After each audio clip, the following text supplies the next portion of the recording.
commencer une nouvelle semaine de vlog. J'espère que vous allez bien, j'espère que vous avez passé un bon week-end. Le mien, oui, il fut bon. Dimanche, c'était réunion book club, donc j'ai revu mes copines Sabrina, Sophie et Stéphanie. Et franchement, c'était vraiment trop bien de se retrouver entre filles et de discuter bouquins.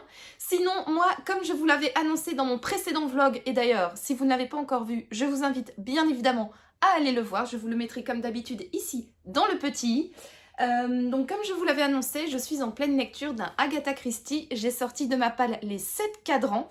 Alors dans cette histoire, on ne retrouve aucun enquêteur ou personnage bien connu d'Agatha Christie. Donc ici on n'est pas dans un Hercule Poirot, on n'est pas dans un Miss Marple et on n'est non plus pas avec les Beresford.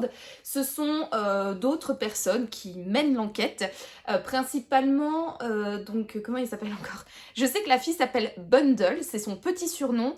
Et le garçon, je pense que c'est Jimmy, si je ne dis pas de bêtises. En fait, une famille d'un monsieur, d'un industriel qui s'est fait ensuite anoblir, avait loué le château de Chimney pour passer quelques années. Et lors d'un week-end où il recevait des gens, l'un des convives a été assassiné. Alors au début, on a cru à un accident, on a cru également à... En fait, il a avalé une... Enfin, il est mort parce qu'il a avalé une trop haute dose de chloral, oui c'est ça, de chloral.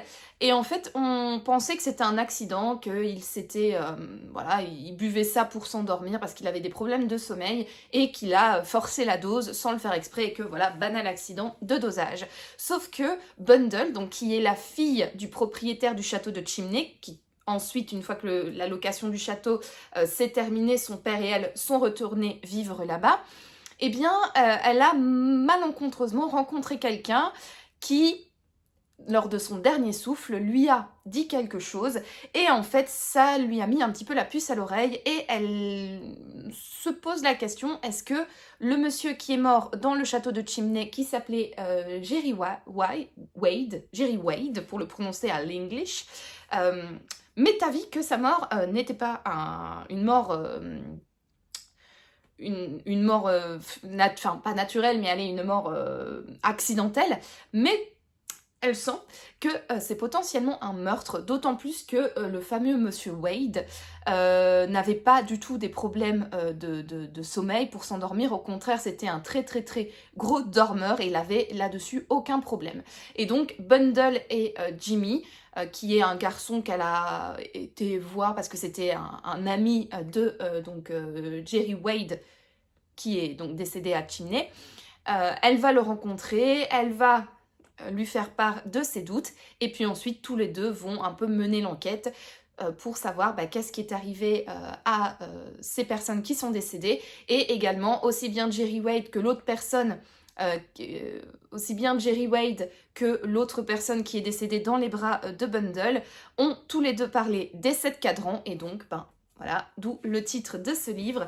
Et on se doute bien que les 7 cadrans vont être mêlés de près ou de loin, mais plutôt de près, à la mort de ces deux personnes. Mais qu'est-ce que les 7 cadrans? Pourquoi sont-ils mêlés à la mort de ces deux personnes? On n'en sait rien. Et c'est là-dessus, du coup, que Bundle et Jimmy vont faire lever le voile du mystère. Voilà un petit peu pour le résumé. Alors j'en suis à la fin, en fait j'ai presque terminé ce livre. J'ai lu 182 pages sur 222. Donc il me reste tout juste 40 pages à lire. Et le suspense là, il est toujours entier, hein. Honnêtement, moi j'ai quelques petits soupçons. Parce que donc on va en apprendre un peu plus sur les 7 cadrans. Voilà, je vais pas vous spoiler, je vais pas expliquer plus avant. Et du coup, face à ce que Jimmy et Bundle ont découvert, moi j'ai des petites idées qui me viennent en tête. On verra dans les 40 dernières pages ce qu'il en est, savoir si j'avais raison ou si je me suis fait complètement berner par Agatha Christie, donc cette reine du crime qui manie le suspense toujours à la perfection. En tout cas, au niveau de ce livre, comment dire, je vais pas mentir, je le trouve pas exceptionnel. C'est pas le meilleur Agatha Christie que j'ai lu.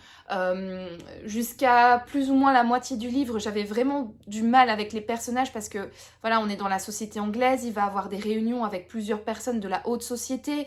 Ils s'appellent tous par leur nom de famille. Et c'est vrai que c'est assez compliqué pour moi en fait de m'y retrouver dans les personnages. Et donc C'est vrai que pendant une bonne grosse moitié du bouquin, j'ai dit ah lui c'est lui ou ah non lui c'est lui. Voilà, j'avais véritablement du mal à m'y retrouver. Au niveau de l'histoire, ça traîne un peu en longueur, il est surtout question d'espionnage. Moi, les livres de Agatha Christie autour de la thématique de l'espionnage, c'est pas les livres que je préfère. Je préfère les enquêtes classiques avec Hercule Poirot. Enfin, de toute manière, les Hercule Poirot, c'est toujours mes livres préférés de cette autrice. Voilà, c'est pas le meilleur, je trouve qu'il y a quelques longueurs. Le suspense, cela dit, est quand même bien géré. C'est... Voilà, on sait pas ce qu'il en est, on sait pas s'il va avoir de nouveaux meurtres, on sait pas s'il va avoir de nouveaux rebondissements, donc on se laisse véritablement porter par l'histoire, et l'histoire est en un sens très surprenante, parce que bah voilà, on s'attend pas à ce qui va se passer dans le chapitre d'après. Mais là, j'ai hâte de le terminer, j'ai hâte de savoir donc qui est le coupable, qui est le méchant, voilà, quels sont tous les tenants et aboutissants de ce mystère. Ce sera, je pense, une bonne lecture, mais pas une excellente lecture, parce que voilà, c'est pas son meilleur roman, ouais, je prends pas énormément de plaisir, mais ce n'est pas non plus déplaisant, en un sens. Voilà, donc en tout cas, pour mon avis, pour l'instant, de ce roman, je vais le terminer ce soir, et donc je reviendrai demain prendre la caméra pour vous donner mon avis final, et voir un peu si le final rehausse mon avis. Je ne crois pas, mais voilà. Donc voilà, en tout cas pour l'instant, mon avis sur les 7 cadrans de Agatha Christie. Bon, bah écoutez, moi je vais vous laisser aller lire, et donc je vous dis à plus tard.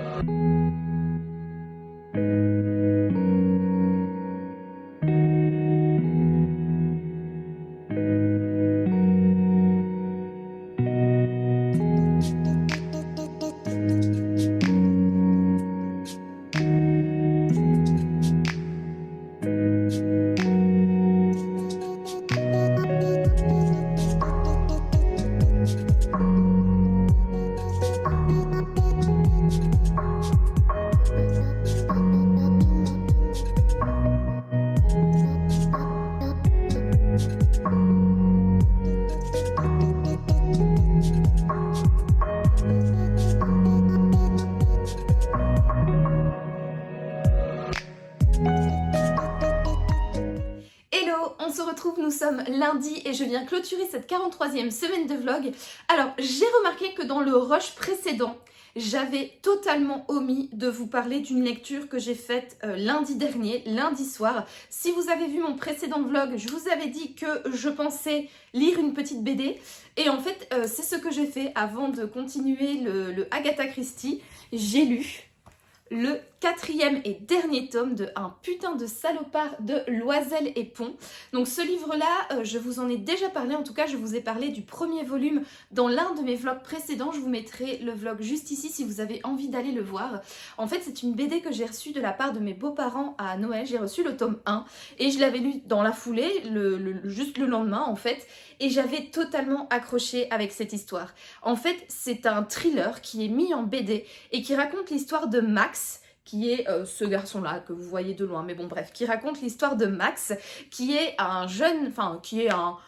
Je veux dire, il a quel âge Max? Il a, je dirais, une vingtaine d'années, quelque chose comme ça. Je regarde si j'arrive à voir... Oui, je dirais il a une vingtaine d'années. Et en fait, il ne sait pas qui est son père. Et à la mort de sa mère, il a retrouvé 2 photos de sa mère et lui avec 2 hommes différents. Et donc, il se pose la question, est-ce que l'un de ces hommes, eh ben, est-ce que c'est mon père? Et donc, son enquête l'emmène au Brésil, là où il est né. Et il va chercher la trace de son père. Et en fait, on va se rendre compte que les 2 messieurs qui sont sur la photo, eh bien, c'est pas des gens très très fréquentables, hein, clairement. Et en parallèle, on va suivre 3 copines, donc Christelle, Charlotte et Corinne. Je pense que je ne dis pas de bêtises parce que je me mélange à chaque fois les prénoms. Christelle, Charlotte et Corinne, c'est ça. Alors, Corinne, elle travaille dans un bar au Brésil et ses 2 copines, donc Christelle et Charlotte, elles sont infirmières et en fait, elles vont remplacer un docteur dans un dispensaire. Donc le docteur doit s'absenter pour quelques mois et elles vont le remplacer pour donc soigner les personnes qui ont besoin de soins au dispensaire en plein milieu de la forêt. Et elles aussi, elles vont être embarquées dans une histoire un petit peu rocambolesque et dangereuse.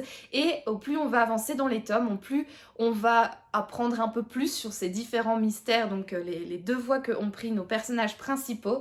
Et puis il s'ensuit ce qu'il s'ensuit jusqu'au 4e tome qui est la conclusion de cette histoire.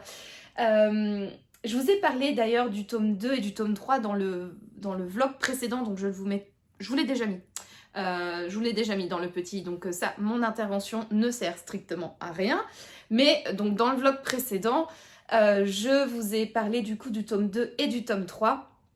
Et là, bah du coup, j'ai clôturé cette saga avec le tome 4.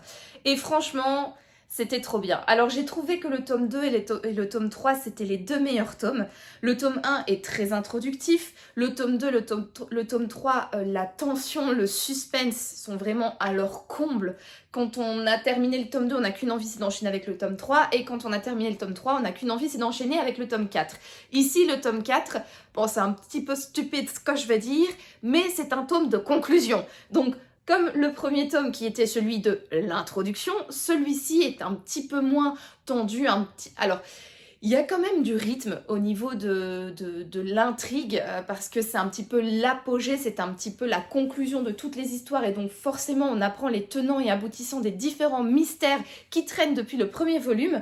Mais étant donné qu'on conclut l'histoire, c'est vrai qu'il n'y a plus cette tension à la fin de cliffhanger, de questions qui restent en suspens. Et j'ai trouvé que la conclusion était un petit peu... en fait, je l'ai trouvée mignonne. Je l'ai vraiment trouvée mignonne, mais c'était un petit peu attendu et un petit peu longuet pour ce que c'était. Ils ont voulu, en fait, dans la conclusion, prolonger le suspense. Et puis, en fait, ils ont répondu à la dernière question qui était restée au suspens pour faire un espèce de petit happy ending. J'ai trouvé ça mignon. Franchement, j'ai trouvé ça chouette, mais après, on se doutait un petit peu de la tournure qu'allait prendre la fin de cette BD.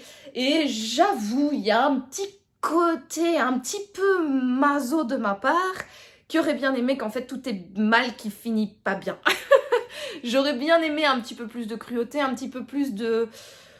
Ouais, enfin après, bon voilà, c'était une fin qui était minouche comme tout et que j'ai vraiment bien aimé. Je trouvais ça vraiment mignon. Mais c'est vrai que je me dis, bah on s'en doutait, en fait, de ce dernier mystère. On se doutait bien que ça allait être ça. Et donc, j'aurais préféré que soit nos personnages n'aient pas les réponses, que nous peut-être on l'ait la réponse, mais pas nos personnages, ou que ça se termine autrement. Enfin bref, que ça se termine un petit peu plus sur un truc un peu plus palpitant qu'une réelle conclusion. Minouche, bon, minouche comme tout quand même, hein, j'ai quand même bien aimé, mais voilà. Je trouvais donc que ce tome-là était forcément moins en tension que les autres, enfin en tout cas, on va dire du début à la fin, hein, parce que bien évidemment il y avait de la tension, il y avait du suspense, il y avait du mystère, mais bah, comme on conclut l'histoire, bah, forcément à un moment donné ça retombe, et j'ai quand même été satisfaite par la fin de cette histoire. C'est un peu triste, je trouve. En même temps, j'ai bien aimé les questions soulevées par cette saga de BD, parce qu'en fait, on va avoir affaire du début à la fin à des méchants, et en fait, on va voir que mine de rien, ben, même quand on est quelqu'un de pas très fréquentable, hein, on ne mérite pas parfois ce qui nous arrive, et voilà, je vous en dis pas plus parce que j'ai pas envie de vous spoiler, parce que vraiment, si vous aimez les thrillers, si vous aimez la BD, je vous invite véritablement à lire ces 4 tomes. Donc, un putain de salopard de Loisel et Pont. Franchement, ça se lit vite, c'est hyper agréable. Je trouve que c'est bien rythmé, la mise en page est agréable, ouais, c'est palpitant, et franchement, c'est pas un coup de cœur, mais c'est une très très très très très belle découverte pour ma part. Et franchement, je ne peux que vous recommander cette BD, encore une fois, si le sujet vous intéresse. Voilà, donc du coup, j'ai rattrapé mon petit oubli de la dernière fois. J'avais, je sais pas pourquoi, complètement zappé de vous parler de cette BD. Alors, j'ai encore 3 livres à vous présenter avant de conclure ce vlog. Donc, moi, ce que je peux vous conseiller, c'est de faire comme moi, de vous faire une petite boisson chaude pour vous installer bien confortablement et écouter la suite et fin, pardon, je postillonne, de mon blabla livresque. Je vais boire un petit coup parce que je vais pas vous mentir, je crève de froid.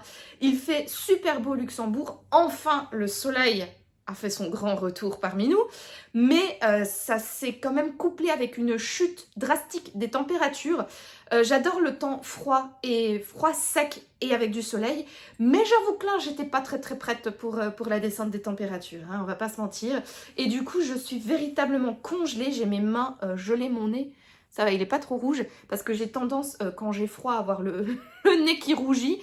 On dirait soit que je suis un clown échappé d'un cirque, soit que je suis une alcoolique échappée de mon domicile ou d'un bar d'un bar, peu fréquentable lui aussi.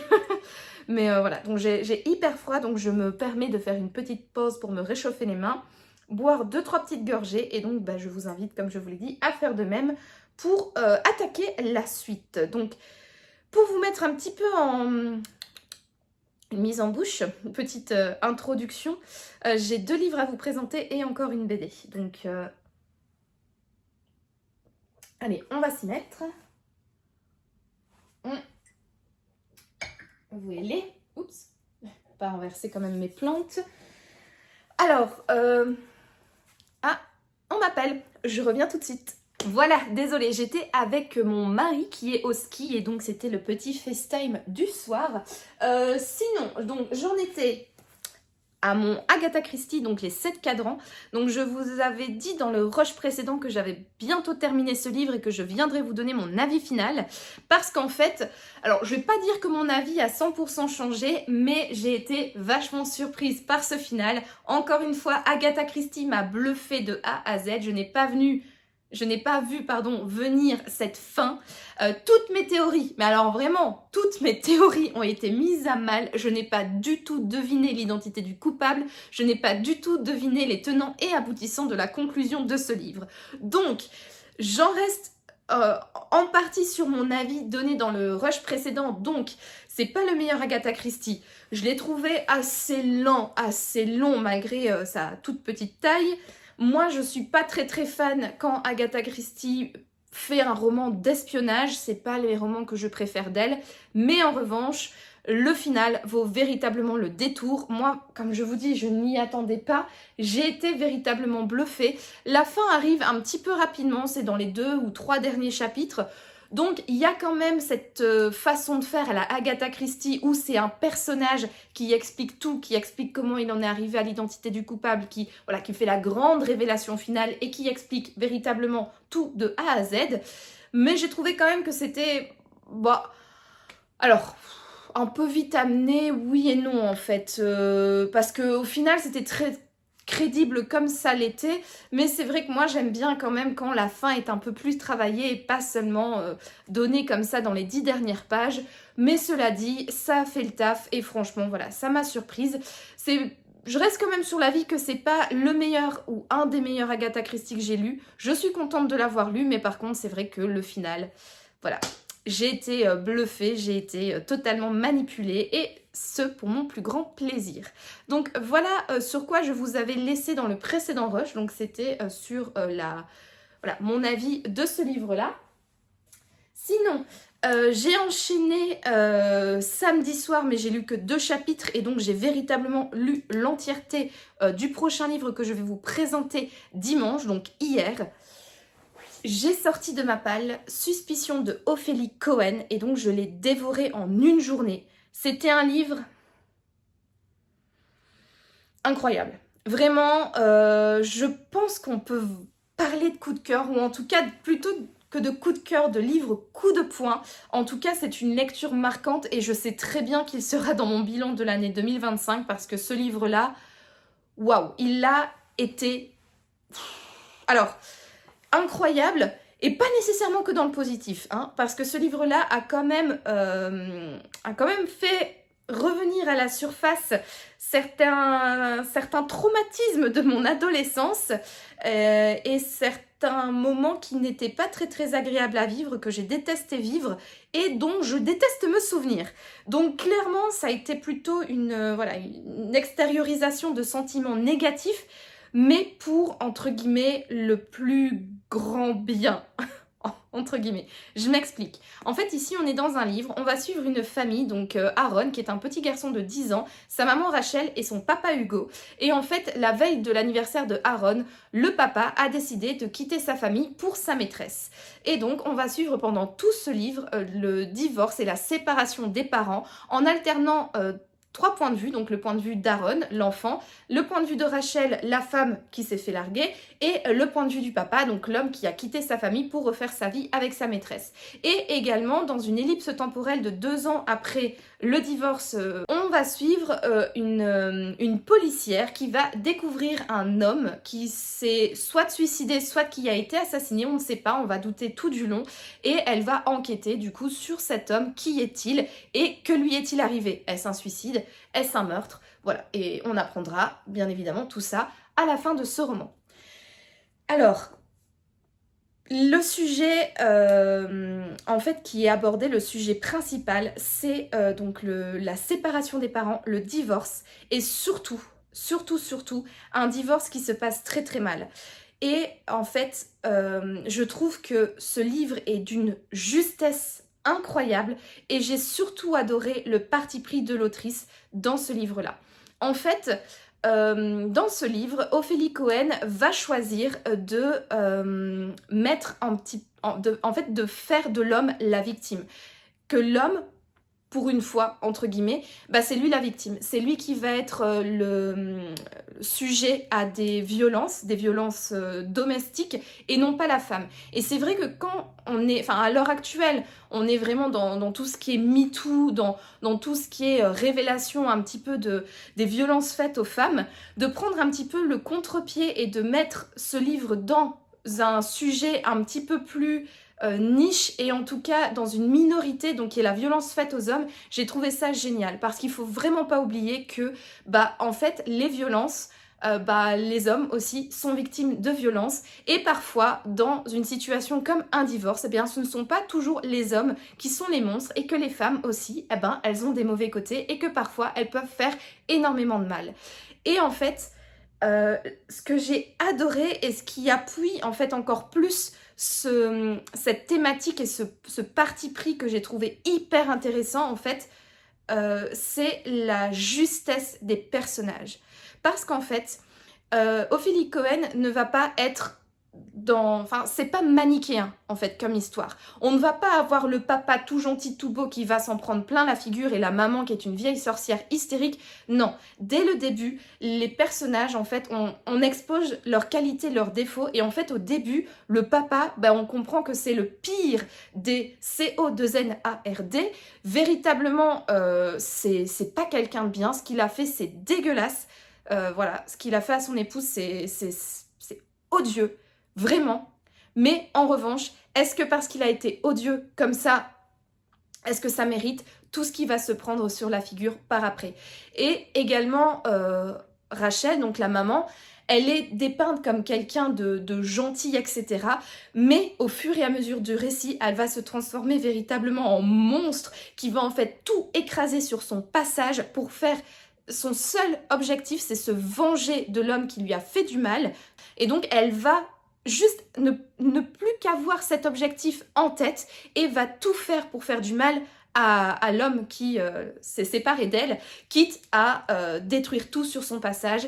Et malheureusement, dans un divorce, quand on détruit des choses, c'est souvent les enfants qui s'en prennent plein la figure. Et là, on va voir en fait comment Rachel va utiliser son enfant pour faire du mal à son mari, quitte à ce que son enfant soit totalement traumatisé, mais elle, en fait, elle en a rien à faire des conséquences. Elle dit qu'elle aime son enfant, mais au final, on remarque qu'elle ne l'aime pas tant que ça, parce qu'elle va bien l'utiliser pour atteindre son ex-mari. Et ça, je trouve que cette thématique, waouh, franchement, je ne peux que remercier Ophélie Cohen d'avoir mis cette thématique en lumière et surtout le parti pris. Parce que clairement, oui, les hommes, c'est clairement des minorités dans tout ce qui est violence domestique et conjugale. Mais il faut pas oublier qu'une minorité, ben, ça existe quand même. Et le fait d'avoir levé le voile justement là-dessus et d'avoir mis ça au cœur de ce roman, c'était incroyable parce que clairement, les divorces, en fait, ça doit se passer entre les parents. Quand Voilà, quand il y a un divorce dans une famille, c'est entre les deux parents que ça se joue et les enfants, ils n'ont rien à voir là-dedans. Ils doivent véritablement être tenus à l'écart et ne surtout pas être utilisés comme arme pour atteindre l'autre personne.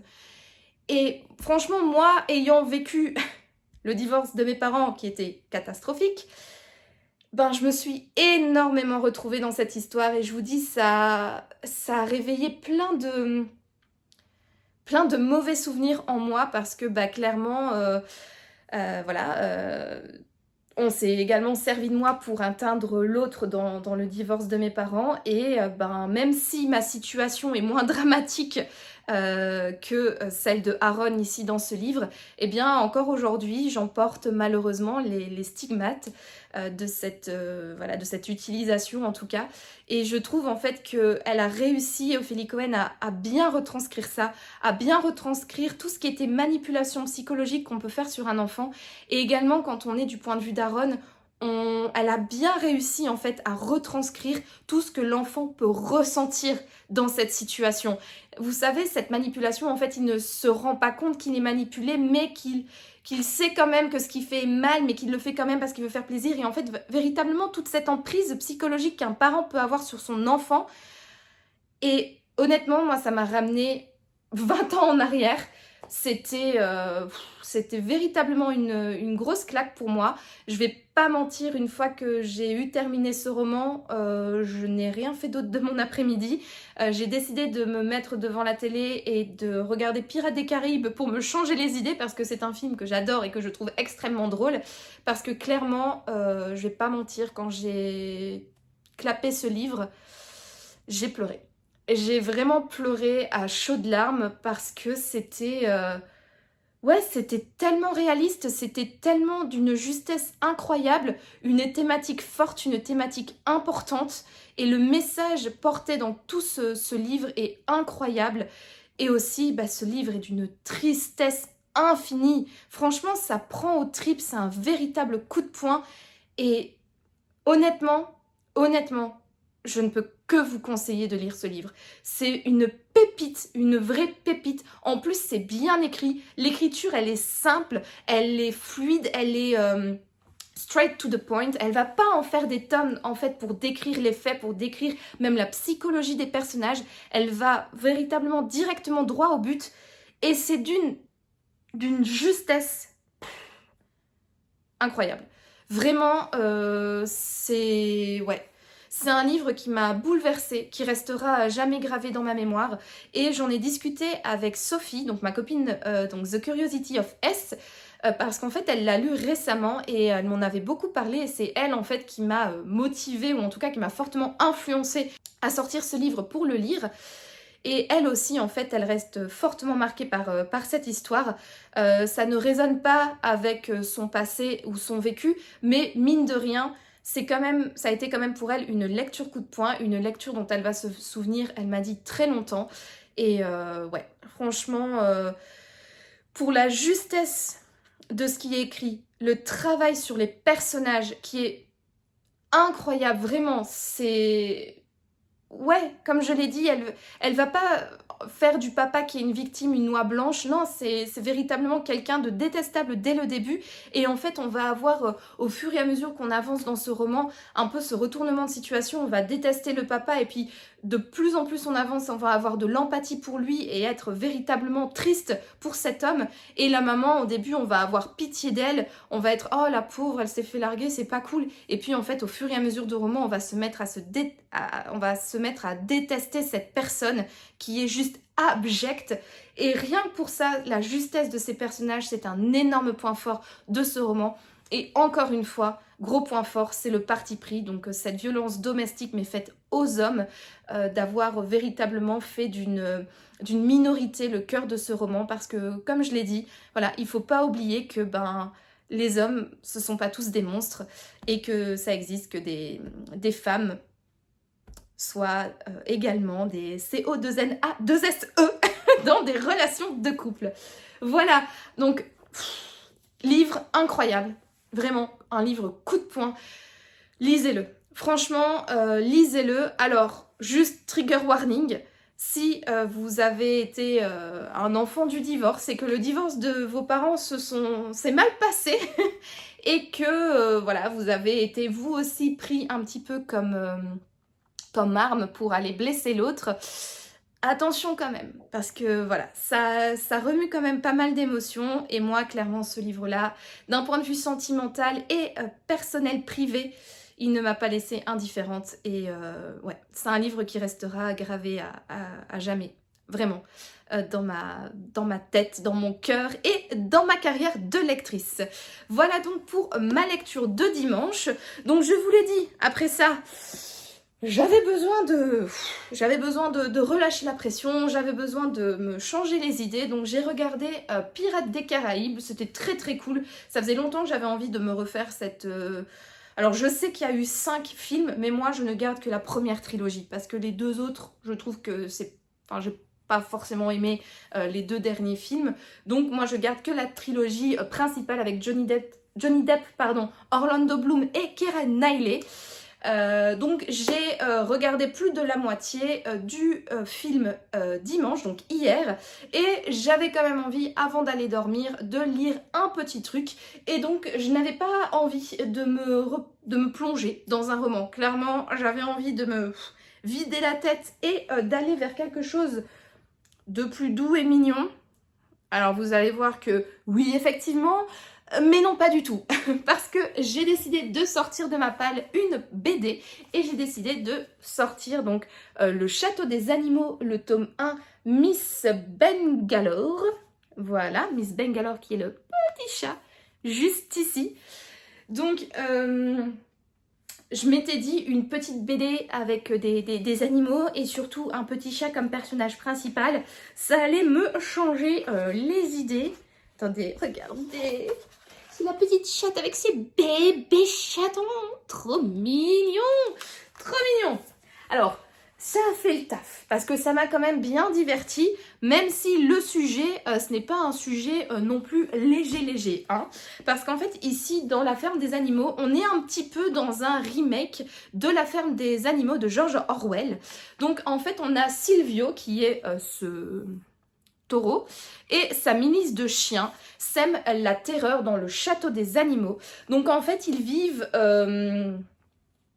en communauté donc réduite dans le château et Silvio est un véritable tyran qui maltraite son peuple, le terrorise et l'oblige à travailler de manière très...